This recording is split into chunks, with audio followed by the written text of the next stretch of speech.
Sir मेरी गाड़ी last month चोरी हो गई थी। क्या एक बार उसका क्लेम का स्टेटस आप बताएंगे? ओके। एक बार आप अपनी और गाड़ी की डिटेल्स बता दीजिए। हाँ सर, मैं अमन बात कर रहा हूँ और क्रेटा गाड़ी थी मेरी। हाँ अमन जी, आपका क्लेम मैंने चेक किया है और आई एम सॉरी टू से कि सर आपका क्लेम रिजेक्ट हो गया है। रिजेक्ट हो गया?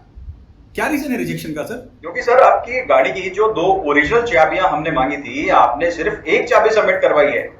एक चाबी मिसिंग है और इस वजह से आपका क्लेम रिजेक्ट हो गया है सर। सर एक चाबी की वजह से आपने पूरी गाड़ी का क्लेम रिजेक्ट कर दिया।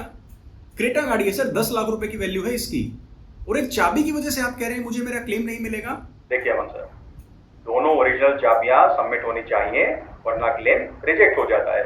पर आप परेशान मत होइए, अगर आप कहें तो मैं कंपनी से बात कर सकता हूं कि वो कम से कम आपका 50% क्लेम अप्रूव कर दें। सर मेरी बात सुनिए, मैंने एक जेन्युइन कार इंश्योरेंस पॉलिसी खरीदी है और आपकी कंपनी को 25,000 रुपए भी दिए हैं प्रीमियम के लिए, और आप मुझे कह रहे हैं कि एक चाबी ना होने की वजह से आप 5 लाख रुपए काट लेंगे मेरे क्लेम से, और कह रहे हैं मैं इसे एक्सेप्ट कर लूं, इसके लिए भी आप कंपनी से रिक्वेस्ट करेंगे। क्या आपको लगता है आपकी ये बात सही है? मैं इसमें कुछ नहीं कर सकता हूं। कंपनी के रूल्स और गाइडलाइंस हैं, उन्हें फॉलो करना जरूरी है। आपका क्लेम फिलहाल रिजेक्टेड है। अगर आपको 50% चाहिए तो आप मुझे बता दीजिएगा। सर आप मुझे 10-15 मिनट दीजिए, मैं आपको कॉल बैक करके बताता हूं क्या करना है। Let me search insurance impact, इसके बारे में जरूर कुछ इंफॉर्मेशन मिलेगी। अगर आपकी कार इंश्योरेंस कंपनी अजीबोगरीब बहाने बनाकर आपका क्लेम रिजेक्ट कर देती है तो आज का ये वीडियो आपके लिए है, क्योंकि मैं आज आपको ऐसे ही 5 बहुत ही वियर्ड एक्सक्यूजेस बताने वाला हूं जो ज्यादातर कार इंश्योरेंस कंपनीज इस्तेमाल करती हैं, बिल्कुल स्ट्रेट फॉरवर्ड क्लेम्स को भी रिजेक्ट करने के लिए। और सबसे खास बात यह है, इन बहानों के पीछे कोई भी स्ट्रॉन्ग आईआरडी की गाइडलाइंस या इवन कई मामलों में सुप्रीम कोर्ट तक ने कहा है कि इंश्योरेंस कंपनीज को ऐसा नहीं करना चाहिए। नमस्कार दोस्तों, मेरा नाम है हरविंदर सिंह। वीडियो को आगे शुरू करने से पहले बस एक फाइनल रिमाइंडर, अगर आप चैनल पर पहली बार आए हैं और अब तक आपने चैनल को सब्सक्राइब नहीं किया है तो प्लीज सब्सक्राइब द चैनल, ताकि इसी तरह के इंश्योरेंस से जुड़े हुए इंपॉर्टेंट वीडियोस आपको फ्यूचर में भी मिलते रहें। Let's start the video. सबसे पहला बहाना है कि आपकी गाड़ी की दोनों ओरिजिनल चाबियां आपने नहीं दी हैं, इसलिए हम आपकी गाड़ी चोरी होने का क्लेम आपको नहीं देंगे। इसके पीछे का कारण इंश्योरेंस कंपनी ये बताती है कि अगर आपकी गाड़ी की दोनों ओरिजिनल चाबियां आपके पास नहीं हैं तो ये गाड़ी आपकी चाबी से ही चोरी हुई है, जबकि ज्यादातर मामलों में ऐसा नहीं होता। चाबी गुम होना एक बिल्कुल आम बात है। हो सकता है गाड़ी चोरी होने से कई साल पहले आपकी गाड़ी की चाबी चोरी हुई हो, तो उसी चाबी से आपकी गाड़ी अब कैसे चोरी हो सकती है। लेकिन इंश्योरेंस कंपनी को तो बहाना चाहिए क्लेम रिजेक्ट करने का, तो वो डायरेक्टली पूरा क्लेम रिजेक्ट कर देती हैं। अब बात करते हैं कि आईआरडीए ने क्या ऐसी कोई गाइडलाइन बनाई है? नहीं, कोई भी आईआरडीए का रूल ये नहीं कहता है कि गाड़ी की दोनों ओरिजिनल चाबियां ना होने से आप किसी भी पॉलिसी होल्डर का क्लेम रिजेक्ट कर सकते हैं। अगला सवाल मन में ये आता है कि फिर इंश्योरेंस कंपनीज ये बहाना क्यों इस्तेमाल करती हैं जब ऐसी कोई गाइडलाइंस या कानून बना ही नहीं है। इसके लिए ये इंश्योरेंस कंपनीज इस्तेमाल करती हैं एक अलग ब्रॉडर गाइडलाइन को, जिसके अंदर आईआरडीए ने बताया है कि अगर गाड़ी मालिक की गलती से, लापरवाही से, नेग्लिजेंस से ये गाड़ी चोरी होती है तो इंश्योरेंस कंपनी उस क्लेम को डीपली इन्वेस्टिगेट करके क्लेम को रिजेक्ट भी कर सकती है। लेकिन आप जरा सोचिए कि इंश्योरेंस कंपनीज को इन मामलों में डीपली इन्वेस्टिगेट करने का फायदा होगा या नुकसान? नुकसान, क्योंकि ज्यादातर मामलों में उस चाबी से गाड़ी चोरी ही नहीं हुई होती है। इसलिए इंश्योरेंस कंपनीज के लिए सबसे आसान तरीका है कि जिस गाड़ी की ओरिजिनल चाबियां नहीं मिली, इसका मतलब उसी चाबी से वो गाड़ी चोरी हुई है। अब दोस्तों सवाल आता है कि अगर किसी क्लेम में इंश्योरेंस कंपनी यही बहाना लगाए और आपका क्लेम रिजेक्ट कर दे तो आपको क्या करना चाहिए? सबसे पहले तो आपको अपनी कंपनी, अपने सर्वेयर से ये पूछना चाहिए कि आप किस गाइडलाइन, किस रूल के तहत मेरा क्लेम रिजेक्ट कर रहे हैं, क्योंकि ऐसी कोई गाइडलाइन या रूल एग्जिस्ट नहीं करती। दूसरी बात जो कई कोर्ट केसेस में भी सामने आई है कि अगर किसी कंपनी को ये लगता है कि ये गाड़ी इसी चाबी से चोरी हुई है तो ये साबित करने की जिम्मेवारी burden of proof insurance company के ऊपर है। यानी उन्हें इन्वेस्टिगेट करके ये साबित करना होगा कि ये गाड़ी इसी चाबी से चोरी हुई है। अगर सर्वेयर या इंश्योरेंस कंपनी आपकी बात ना सुने तो आप अपनी बात इंश्योरेंस कंपनी के ग्रीवेंस रिड्रेसल ऑफिसर को डायरेक्टली ईमेल कर सकते हैं, और अगर वहां से भी कोई पॉजिटिव रिस्पॉन्स नहीं आता है, आपकी बात नहीं सुनी जाती है, तो इंश्योरेंस ओम्बड्समैन तक, बीमा लोकपाल तक आपको अपनी बात को जरूर ले जाना चाहिए। लेकिन अगर आप इस सारे झंझट से, इसमें लगने वाले टाइम से बचना चाहते हैं तो इसका एक दूसरा तरीका भी है। जब भी आपकी गाड़ी या किसी मोटर व्हीकल की ओरिजिनल चाबी गुम हो जाती है तो आप इस बात की एक एप्लीकेशन अपने नजदीकी पुलिस स्टेशन में भी दे सकते हैं, जैसा कि हम मोबाइल चोरी होने के मामले में करते हैं, ताकि कोई उसका मिसयूज ना करे। और फ्यूचर में हो सकता है कभी गाड़ी चोरी हो जाती है तो आप ये दिखा सकते हैं कि आपकी चाबी काफी टाइम पहले गुम हुई थी और इस चोरी से इसका कोई रिलेशन नहीं है। वैसे तो ये काम है इंश्योरेंस कंपनी का, लेकिन अगर आप एक छोटे से स्टेप से इस पूरे कंफ्यूजन से बच जाते हैं, इस परेशानी से बच जाते हैं, तो ये छोटा सा काम करने में ही समझदारी है। क्लेम रिजेक्शन का दूसरा सबसे पॉपुलर बहाना है आपकी पॉलिसी में नो क्लेम बोनस यानी कि एनसीबी का गलत होना। सबसे पहले तो समझते हैं कि ये एनसीबी यानी कि नो क्लेम बोनस होता क्या है। जब आपकी कार इंश्योरेंस पॉलिसी को पूरा 1 साल हो जाता है और इस 1 साल के अंदर आप कोई भी क्लेम नहीं लेते हैं तो रिन्यूअल पर आपको इस बात के लिए एक डिस्काउंट मिलता है, जिसे कहते हैं नो क्लेम बोनस, यानी क्लेम ना लेने की वजह से दी गई छूट। और जैसे जैसे हर साल आप क्लेम नहीं लेंगे ये नो क्लेम बोनस भी बढ़ता रहता है। और ये एनसीबी क्लेम करने के लिए रिन्यूअल पर हमें ये बताना पड़ता है कि पिछले साल में हमने कोई क्लेम लिया है या नहीं।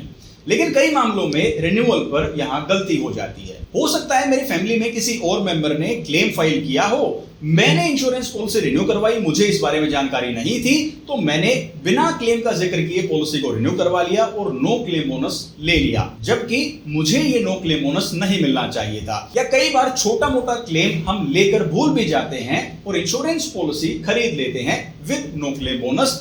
इसके बाद जब कभी इस गाड़ी पर क्लेम आता है, सर्वेयर ये वेरीफाई करता है कि पिछली पॉलिसी में क्लेम लिया है कि नहीं, तब उन्हें पता चलता है कि हमारा नो क्लेम बोनस का डिस्काउंट गलत है। और इस छोटे से अमाउंट की गलती की वजह से कई बार पूरा क्लेम भी इंश्योरेंस कंपनी रिजेक्ट कर देती है और बाकी मामलों में क्लेम का एक अच्छा खासा परसेंटेज भी काट लिया जाता है, जिससे आपको काफी नुकसान हो सकता है। अब जानते हैं कि as per rules and guidelines क्या ऐसा करना सही है कि गलत एनसीबी की वजह से आपका पूरा क्लेम या क्लेम से डिडक्शन की जाए। तो इसके लिए आईआरडीए कहता है कि आपको पॉलिसी खरीदते टाइम सभी मटेरियल फैक्ट्स को बिल्कुल ट्रांसपेरेंसी के साथ डिक्लेयर करना है, जिसके अंदर पुरानी पॉलिसी का क्लेम लेना या ना लेना भी शामिल है, जिसकी वजह से आपको नो क्लेम बोनस मिला है। लेकिन खास बात यह है कि आईआरडीए ने कोई ऐसी परसेंटेज की लिस्ट नहीं दी है कि गलत एनसीबी की वजह से आपके क्लेम से इतना परसेंट हिस्सा काट लिया जाएगा, जो कि इंश्योरेंस कंपनीज अपनी मन मर्जी से आपको बताती हैं। इसके अपोजिट आईआरडीए की गाइडलाइंस तो ये कहती हैं कि एक बार पॉलिसी रिन्यू होने के बाद नए वाले इंश्योरेंस कंपनी की जिम्मेवारी है कि पहले 21 दिनों के अंदर वो पुरानी इंश्योरेंस कंपनी से कंफर्म करे कि लिया गया नो क्लेम बोनस सही है कि नहीं और पुरानी पॉलिसी में कोई क्लेम था या नहीं। अगर कोई गलती नो क्लेम बोनस की पाई जाती है तो पॉलिसी होल्डर से वो एनसीबी के बदले लिया गया जो डिस्काउंट है वो पैसा एनसीबी रिकवरी के जरिए वसूल सकती है। लेकिन सच्चाई तो ये है दोस्तों कि ये पॉलिसी खरीदने के बाद कंपनीज एनसीबी वेरिफिकेशन ज्यादातर मामलों में नहीं करती हैं, क्योंकि ऐसा करने से उन्हें जो अमाउंट रिकवर होगा वो बहुत छोटा है और आगे जाकर एनसीबी की वजह से क्लेम रिजेक्शन का तो कोई चांस ही नहीं बचता। इसलिए वो डायरेक्टली क्लेम के टाइम ये एनसीबी वेरीफाई करती हैं और गलती पाए जाने पर अच्छा खासा अमाउंट डिडक्ट कर लिया जाता है। अब दोस्तों बात करते हैं इस प्रॉब्लम के सॉल्यूशन की। अगर आपकी कार इंश्योरेंस पॉलिसी का नो क्लेम बोनस गलत है और इसकी वजह से इंश्योरेंस कंपनी आपको क्लेम देने से मना करती है या उससे कुछ परसेंटेज अमाउंट काटती है, तो आपको क्या करना चाहिए? सबसे पहला तो आपका इंश्योरेंस कंपनी को, सर्वेयर को ये प्रपोजल होना चाहिए, ये रिक्वेस्ट आप भेज सकते हैं कि एनसीबी का अमाउंट और साथ में जो एक्स्ट्रा डिस्काउंट कंपनीज ऑफर करती हैं आपके ओन डैमेज प्रीमियम में, वो पैसा इंश्योरेंस कंपनीज रिकवर कर सकती हैं। बिकॉज यही वो अमाउंट है, यही वो पैसा है जिसका सही मायने में इंश्योरेंस कंपनी को नुकसान हुआ है इस गलत एनसीबी की वजह से। लेकिन इंश्योरेंस कंपनीज ये भी कहती हैं कि हो सकता है आप हमें इस क्लेम के बारे में सच्चाई बताते तो शायद हम ये पॉलिसी आपको ना देते। लेकिन अब ये गलती हो चुकी है, पॉलिसी बन चुकी है, तो इंश्योरेंस कंपनी को जो अमाउंट हमें एक्स्ट्रा देना चाहिए था वही रिकवर करना चाहिए। पूरे क्लेम से डिडक्शन करना या उसे रिजेक्ट करना ये बिल्कुल भी सही नहीं है। इस तरह के काफी मामले आगे जाकर कोर्ट्स में यानी कंज्यूमर फोरम्स में भी गए हैं, जहां पर कुछ मामलों के अंदर कोर्ट ने यह कहा है कि आप कुछ परसेंटेज का डिडक्शन कर सकते हैं। लेकिन क्या इसका मतलब यह है कि कोई भी गलत एनसीबी का केस मिलेगा तो आप हर केस से अपनी मनमर्जी से परसेंटेज का डिडक्शन कर लेंगे? नहीं, क्योंकि हर क्लेम का केस, हर इंश्योरेंस पॉलिसी अपने आप में एक अलग केस है। कोर्ट का यह डिसाइड करना कि इस मामले में क्या होगा और इंश्योरेंस कंपनी का अपनी मनमर्जी से अच्छी खासी परसेंटेज का अमाउंट डिडक्ट करना, इन दोनों में काफी फर्क है। तो अगर कभी इंश्योरेंस कंपनी गलत एनसीबी की वजह से ऐसे क्लेम में परेशानी खड़ी करे तो आप उनसे ये सवाल पूछ सकते हैं कि आप किस बेसिस पर ये परसेंटेज डिडक्ट कर रहे हैं, क्योंकि ऐसा कोई स्लैब एग्जिस्ट नहीं करता है। ये इंश्योरेंस कंपनीज के अपने मन मुताबिक बनाए गए स्लैब्स हैं। अगर यहां भी बात नहीं बनती है तो इस मैटर को आपको ग्रीवेंस रिड्रेसल ऑफिसर को और इंश्योरेंस ओम्बड्समैन तक भी एस्केलेट करना चाहिए। तीसरा, क्लेम रिजेक्ट होने का कारण बहुत कॉमन है और ज्यादातर लोगों को यह लग सकता है कि इसमें तो हमारी ही गलती है, इस वजह से क्लेम रिजेक्ट होना ही चाहिए। और ये कारण है क्लेम इंटीमेट करने में देरी। यानी जब कोई एक्सीडेंट होता है और इंश्योरेंस कंपनी को हमें इस इंसिडेंट के बारे में इन्फॉर्म करना होता है, इसके लिए एक स्टैंडर्ड टाइम है 24 से 48 घंटे का। लेकिन अगर किसी इमरजेंसी की वजह से देरी हो जाती है और उसकी वजह से इंश्योरेंस कंपनी क्लेम रिजेक्ट कर देती है तो ये बिल्कुल गलत है। क्योंकि आप जरा सोचिए, अगर किसी गाड़ी का एक्सीडेंट होता है उसके बाद हमारी सबसे पहली प्रायोरिटी क्या होती है? क्या हम गाड़ी को रिपेयर करवाने भागेंगे? नहीं। इसमें जो कैजुअलिटी हुई है, कोई मेडिकल इमरजेंसी हुई है, सबसे पहले हमें उसे संभालना चाहिए। कई तरह के लीगल मैटर्स हो सकते हैं, पुलिस केसेस हो सकते हैं, हमारा बहुत सारा टाइम उसमें भी जा सकता है।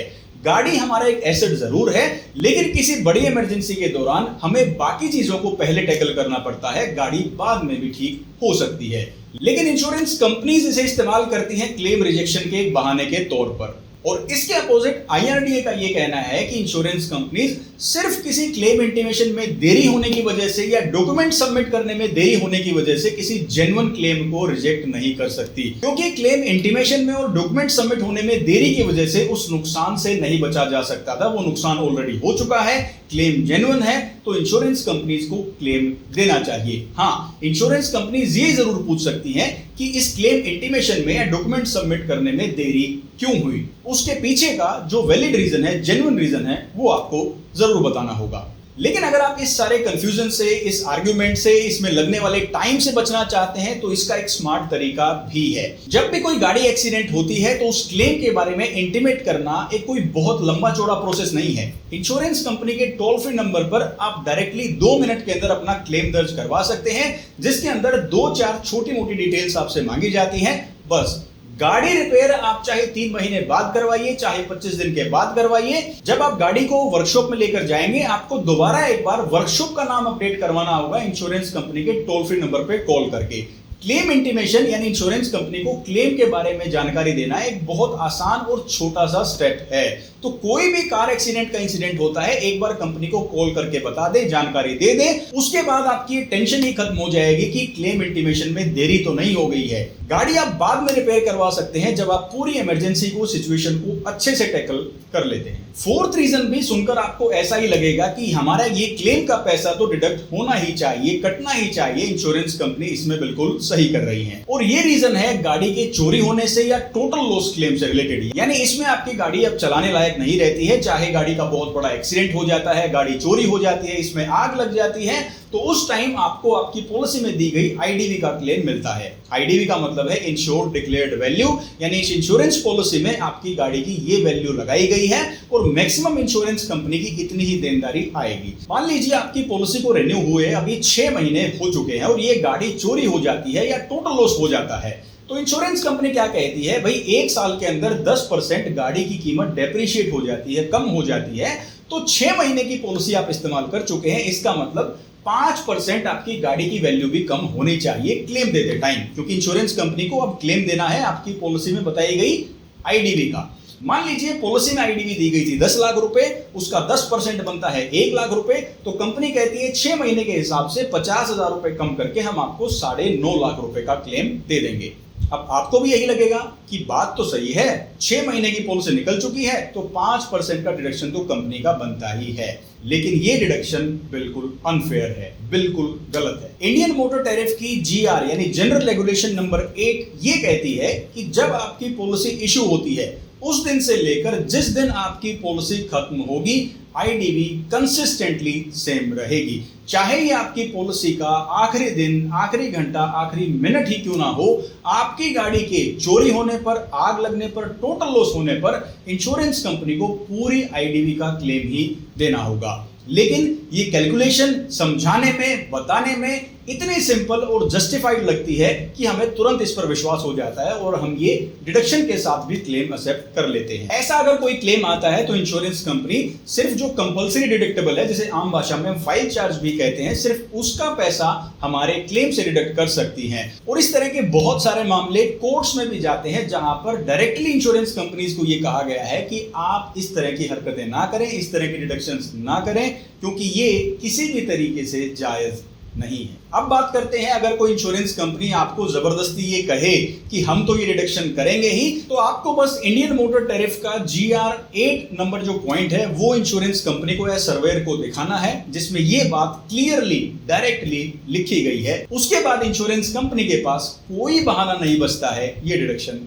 करने का। पांचवा बहाना है मल्टीपल डैमेजेस से लेकर। बहुत सारे क्लेम्स ऐसे आते हैं जिसमें यह कहा जाता है कि गाड़ी एक ही टाइम पर फ्रंट से और बैक से या ड्राइवर और को ड्राइवर साइड दोनों साइड से डैमेज हो गई है, और उसमें सर्वेयर डायरेक्टली आपको यह कह देता है भाई दो साइड का क्लेम नहीं मिलता, एक ही साइड का क्लेम मिलेगा। लेकिन आप जरा सोचिए, आपने पॉलिसी क्या एक साइड की गाड़ी की खरीदी थी?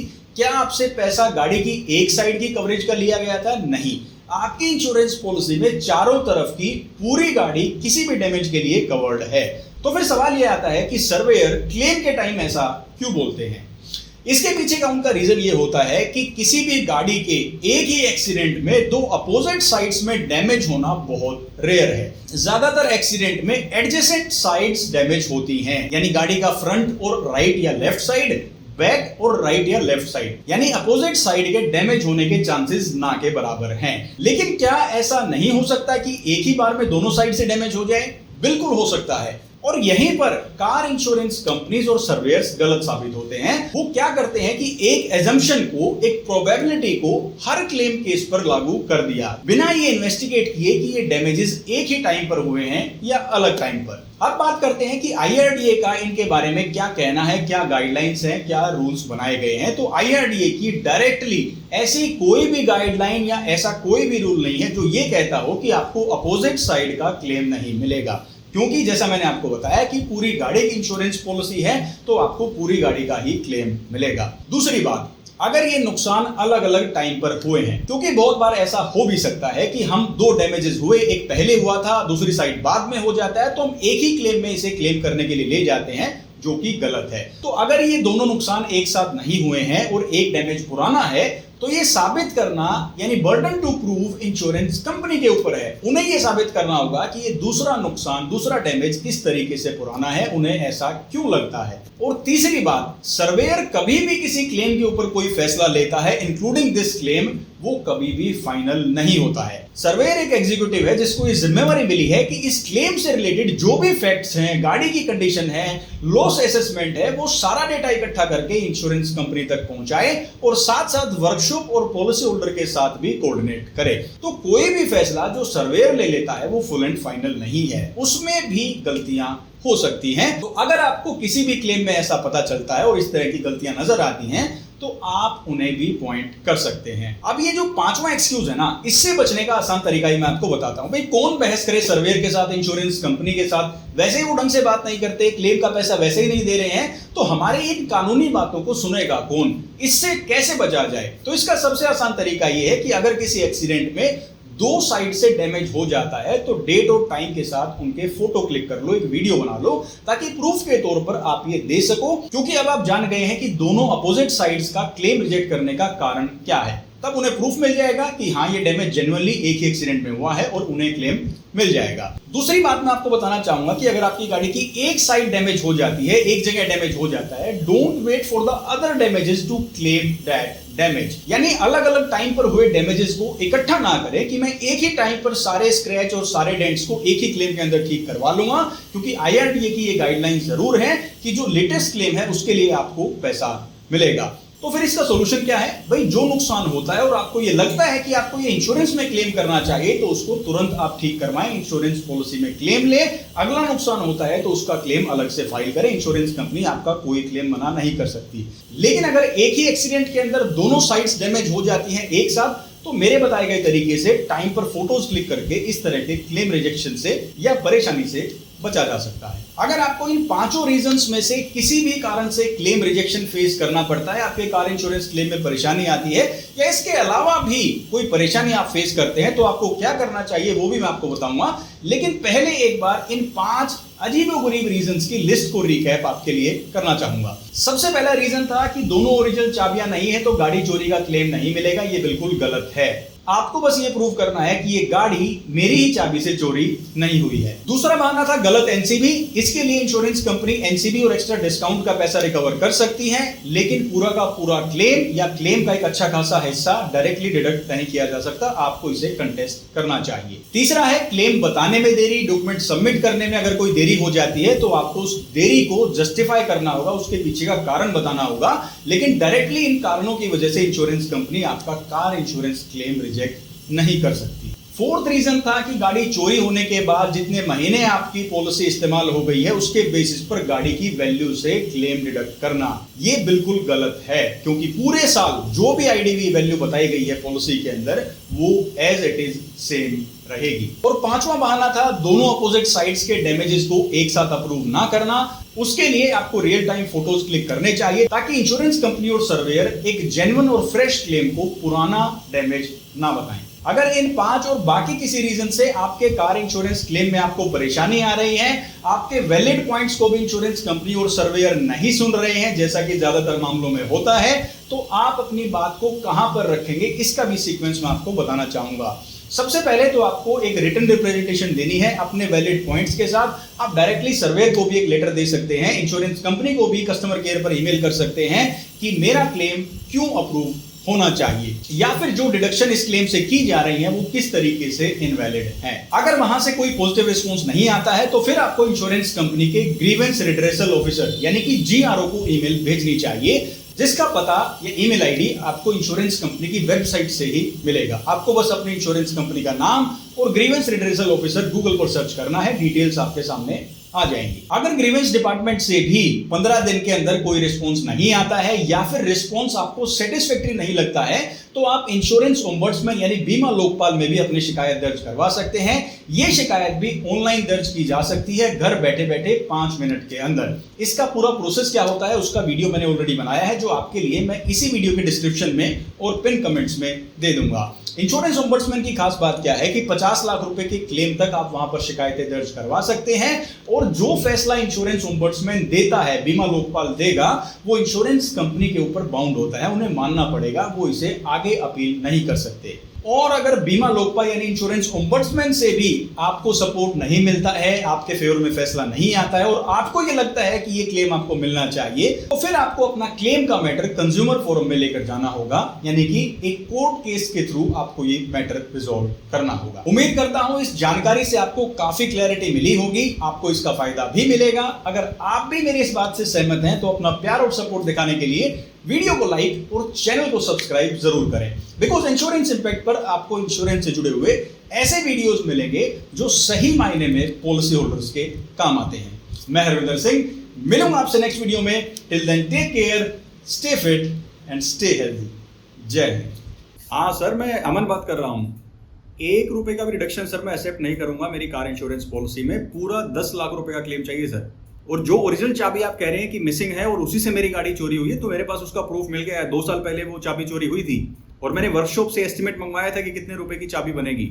मैं आपको वो भी व्हाट्सएप कर दूंगा सर। 1 रुपए का भी रिडक्शन मैं एक्सेप्ट नहीं करूंगा। आप कंपनी को ये जवाब भेज सकते हैं। Thank you insurance impact.